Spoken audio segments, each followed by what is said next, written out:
Making headlines, President Muiz conveys his sincere condolences to King Salman bin Abdulaziz Al Saud of Saudi Arabia upon the passing of Prince Mohammed bin Fahd bin Abdulaziz Al Saud.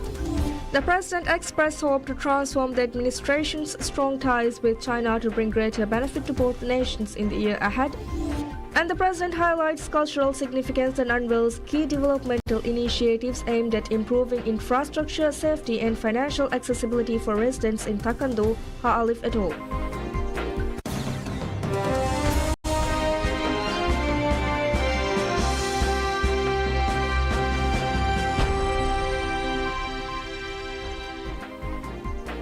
Bismillahirrahmanirrahim. Assalamu alaikum. Hello and welcome to PSM News in English with me, Utma Mahmoud.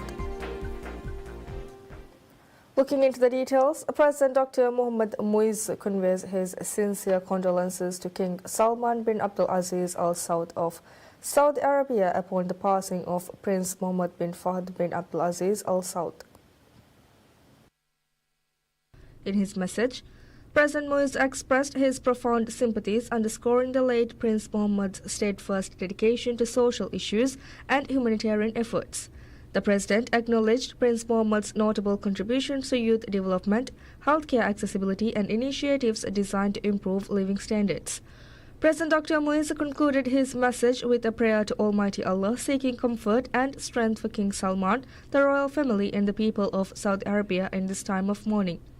Prince Mohammed was a prominent figure, having held the position of governor of the eastern province of Al-Sharqiyya. He was the son of the late King Fahd. The Saudi royal court announced the death of Prince Mohammed in a statement released on Wednesday. The royal court further stated that the funeral prayer is scheduled for 29th January to be held after the Asr prayer at the Imam Turki bin Abdullah Mosque in Riyadh. President Dr. Mohammed Muiz expressed hope to transform strong ties with China to bring greater benefit to both nations in the year ahead. The President, in his message on the occasion of Spring Festival and Chinese New Year, extended his felicitations to the President of China, Xi Jinping, and the Premier of the State Council of China, Li Zheng. In separate letters to the leaders, the President extended heartfelt greetings and best wishes from the government and the people of the Maldives to the leadership and citizens of China on this joyous occasion. He reaffirmed the Maldives' commitment to the One China principle and emphasized the importance of strengthening the partnership for the mutual benefit of both nations. Additionally, he highlighted the significance of consolidating the China-Maldives Comprehensive Strategic Cooperation Partnership to ensure the continued flourishing of the close ties between the two countries. In a message shared on social media, President Muiz said the Maldives cherishes its close and enduring friendship with China. The Maldives and China established diplomatic relations on 14th October 1972. President Dr. Mohammed Muiz unveils key development initiatives aimed at improving infrastructure, safety, and financial accessibility for residents in Taekwondo, Ha-Alif et al. President Dr. Mohammed Muiz emphasized the cultural, historical, and heritage value of Taekwondo, Ha-Alif et al. During his visit to the island. He highlighted the importance of preserving its cultural sites, including the mausoleum of Ali Takurafan and the largest scroll stone graveyard in the country. Dr. Muiz also outlined the administration's commitment to promoting cultural tourism while addressing the island's development needs. This includes the completion of the harbour development project set to begin before April and the extension of Raj Transport Link RTL ferry services to Taekwondo before Ramadan. During meetings with the Taekwondo Island Council, President Muiz heard concerns about safeguarding historical sites, improving essential services like water and sewerage, addressing coastal erosion, and tackling housing shortages. He reaffirmed the government's commitment to resolving these issues. Additionally, a new police station was inaugurated to enhance safety, with plans to expand policing services to all inhabited islands by 2026. The visit also included the laying of a foundation stone for a new building for the Taekwondo Island Council and the establishment of an ATM service on the island aimed at improving financial accessibility. President Muiz's tour, which also includes several other islands in Ha-Alif et al., is part of his broader efforts to engage with local councils and address community concerns across the country. President Dr. Mohammed Muiz, during his ongoing three-day tour of Ha-Alif et al., shared his vision for accelerating developmental projects across the Maldives. Speaking to residents of Marandu, the president reaffirmed his commitment to fulfilling the promises made during the campaign. He acknowledged the numerous development projects that had been halted and explained that his government has identified ways to resume them, particularly through allocations in this year's state budget.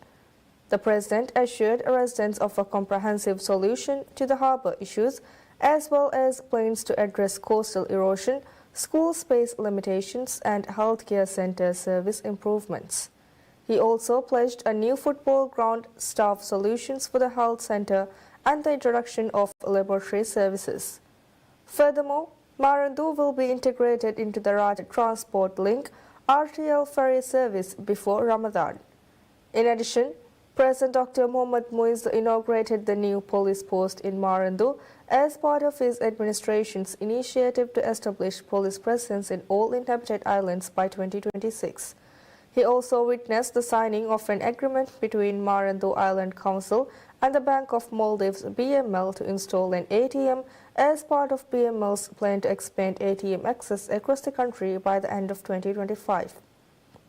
During his visit, the president met with local leaders to discuss urgent issues such as harbour expansion, erosion and waste management. He emphasized the importance of direct engagement with local communities to ensure swift action on these matters. This tour is part of his ongoing efforts to connect with island communities and address their concerns. Maldives and Saudi Arabia holds high-level discussions to explore ways to attract more Saudi investments in the island nation. The discussions were held between the Minister of Construction, Housing and Infrastructure, Dr. Abdullah Muttalib, and Saudi Arabia's Minister of Municipalities and Housing, Majid bin Abdullah Al Hogail, during the Maldivian minister's visit to Riyadh to attend the 4th edition of the Real Estate Future Forum. As part of the visit, Minister Muttalib was also among the key speakers in the panel discussion based on new frontiers, balance and innovation in the real estate landscape.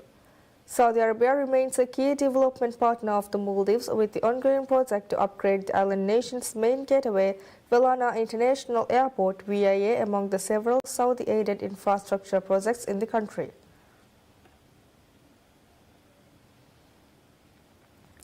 Minister of Economic Development and Trade Mohamed Saeed says the paramount achievement of President Dr. Mohamed Muiz's administration has been the successful prevention of an economic collapse and the overcoming of the economic challenges that were present when the administration assumed office in November 2023. Minister Saeed made this statement during an interview with PSM News, coinciding with President Dr. Muiz's ongoing visit to several islands in the Halif Atoll. The president embarked on a 3-day tour of several islands in the Halif Atoll on Tuesday. According to the minister, President Dr. Muiz's administration inherited an economy in a precarious state. Despite these challenges, he said that the administration has adeptly navigated the economic hardships, addressed the economic issues, and ensured that the economy did not descend into bankruptcy. As a result of these efforts, Minister Saeed said the administration has been able to launch new developmental projects, providing the country with a much-needed sense of relief. He credited this progress to the administration's prudent economic policies. He added that the economy has since regained the trust of both local and international businesses. Minister Saeed characterized the president as a leader who takes calculated steps.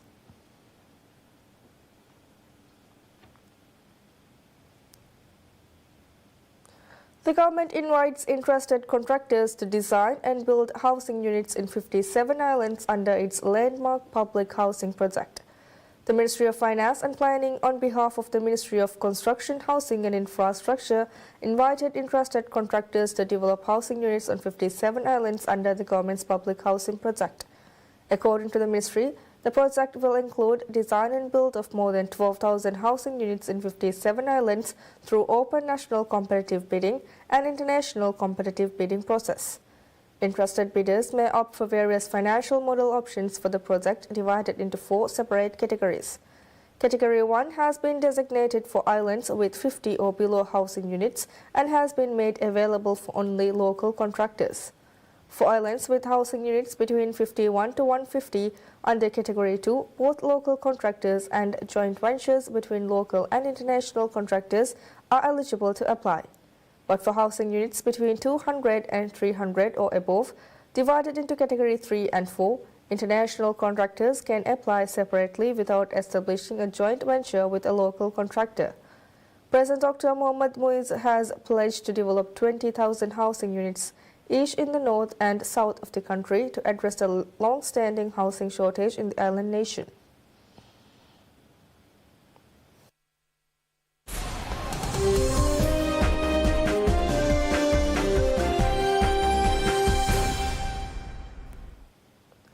U.S. stocks and higher, with NVIDIA and other artificial intelligence-linked technology shares recovering from sharp losses the previous day as investors snapped up gains. The Nasdaq led gains, and AI chip leader NVIDIA said index is a biggest boost a day after NVIDIA's 17% drop erased about $593 billion from its market value in the biggest single session loss for any company. The S&P 500 technology sector rose the most of any S&P 500 sector, while an index of semiconductor shares also gained. Investors were eager to hear about Apple, Microsoft and other companies when they report quarterly results this week. We're getting a really nice rebound in the market after having a very sharp sell-off because of the new technology that has just come out of China with an open source with AI. And I think the market needed time to digest this information, understand this information. I think there was an overreaction yesterday. And now we're getting a really nice bounce. I don't see anything really that's negative for the markets based on the news yesterday. In fact, I'm even more invigorated that innovation, particularly artificial intelligence, also called AI, is really going to be the driver of this market. The tech sell-off followed Chinese startup DeepSeek's launch of AI models it said were on a par or better than industry-leading U.S. rivals at a fraction of the cost. NVIDIA's forward price to earnings ratio, a common valuation metric, earlier hit its cheapest level since December 2023. NVIDIA was one of the semiconductor stocks that was hit very hard yesterday.